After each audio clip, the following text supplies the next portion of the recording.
আসসালামু আলাইকুম, দিলরুবা কিচেন হাউসের পক্ষ থেকে সবাইকে স্বাগতম। আজকে আপনাদেরকে তৈরি করে দেখাবো আটার গোলা রুটি। খুব অল্প তেলে স্বাস্থ্যসম্মত ও চটজলদি লোভনীয় এই আটার গোলা রুটি রেসিপিটি আপনারা বানিয়ে স্কুলে বা অফিসের টিফিনে দিয়ে দিতে পারেন। এটি সবাই খুবই মজা করে খাবে। তাছাড়া এই আটার গোলা রুটিটা আমরা অনেক বাচ্চারাই আছে, অনেকেই আছে যে সবজিটা খেতে পছন্দ করে না, তো আমরা এটা কিন্তু বিভিন্ন সবজি দিয়ে এটা তৈরি করে নিতে পারি। আর এই সবজিটা যে কোনো সসের সাথে খেতে খুবই মজার হয় আর খুবই সফট এবং নরম তুলতুলে হয়। তো দেখিনি কি করে এটা তৈরি করতে হয়। একটা বল নিয়েছি, এর মধ্যে দিয়ে দিব পেঁয়াজ কুচি,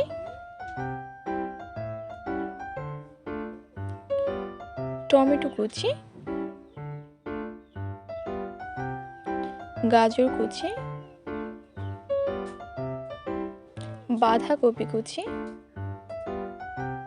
এখানে নিয়ে নিয়েছি দুটো পুঁই শাকের পাতা ও দুটো কাঁচামরিচ কুচি। এখন দিয়ে দিব স্বাদ মতো লবণ, দিয়ে দিচ্ছি চিলি ফ্লেক্স,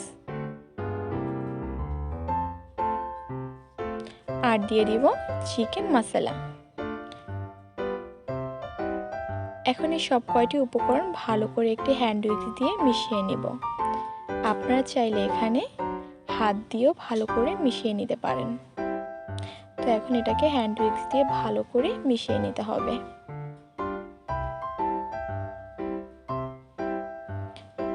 ভালো করে মিশিয়ে নেওয়ার পর এখন এর মাঝে দিয়ে দিতে হবে একটি ডিম। ডিমটাকে আমি দিয়ে ভালো করে ফেটিয়ে নিব এবং সব সবজিগুলোর সাথে এগুলোকে মিশিয়ে নিব। খুব ভালো করে এটাকে মিশিয়ে নিতে হবে।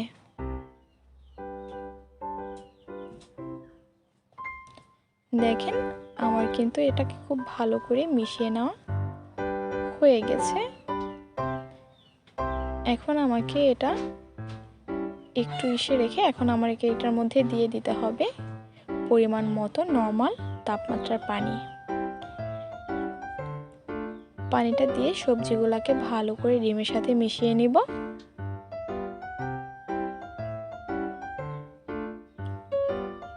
এখন এর মাঝে দিয়ে দিব 1 কাপ পরিমাণে আটা।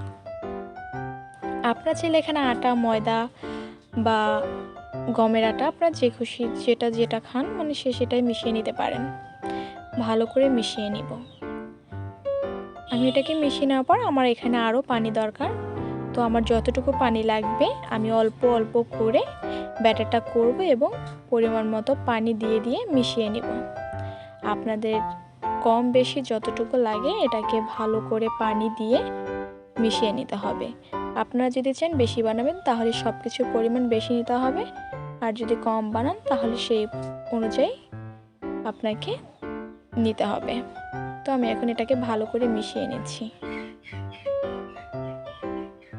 দেখেন আমার ব্যাটারটা কিন্তু এখনো অনেকটাই ঘনত্ব আছে, এখনো কিন্তু পানি দরকার।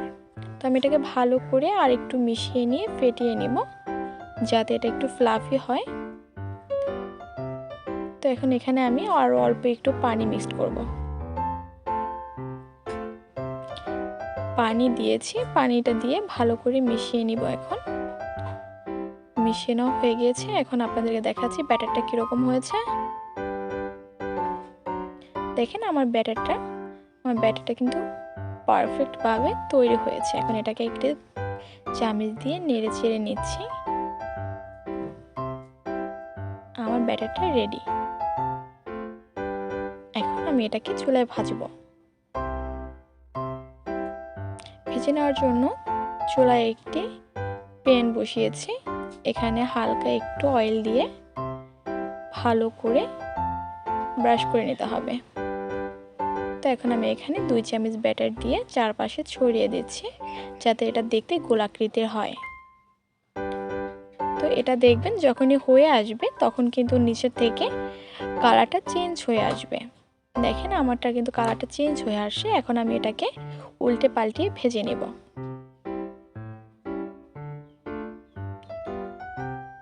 দেখেন আমি এভাবে করে উল্টে পাল্টে ভেজে নিচ্ছি। আমার এই পাশটাও দেখতে সুন্দর হয়েছে। এখন এভাবে করে আমি আর একটা রুটি ভেজে দেখাচ্ছি। দেখেন কত সহজভাবে আমি রুটিটার গোলাটা দিয়েছি। এতটাই ঘন তো করবে না যাতে রুটিটা দিতে গেলে উঠে যায়, কারণ মানে গোলাটা এতটাই করতে হবে পারফেক্টভাবে যাতে আমরা এটাকে পাতলা করে রুটির মতো করে নিতে পারি। এভাবে করে আস্তে আস্তে করে আমি সবগুলো রুটি তৈরি করে নিয়েছি। দেখেন আমার রুটিগুলো দেখতে কতটা সুন্দর আর কতটা ইয়াম্মি হয়েছে। এভাবে যদি আপনারা কম সময়ে এভাবে খুবই চটজলদি হেলদি খাবার তৈরি করে নিতে পারেন। তার মাঝে এখানে বিভিন্ন সবজি আছে। সবজি আমাদের শরীরের জন্য খুবই উপকারী এবং ভালো। আমার ভিডিওটি যদি আপনাদের ভালো লেগে থাকে অবশ্যই আমার ভিডিওটি বাসায় ট্রাই করবেন এবং আমার চ্যানেলটিকে সাবস্ক্রাইব করে পাশে থাকবেন, বেল আইকনটি অন করে দেবেন যাতে আমার নিত্য নতুন ভিডিওগুলো দেওয়ার সাথে সাথে আপনাদের কাছে চলে যায়। সবাই ভালো থাকবেন। আল্লাহ হাফেজ।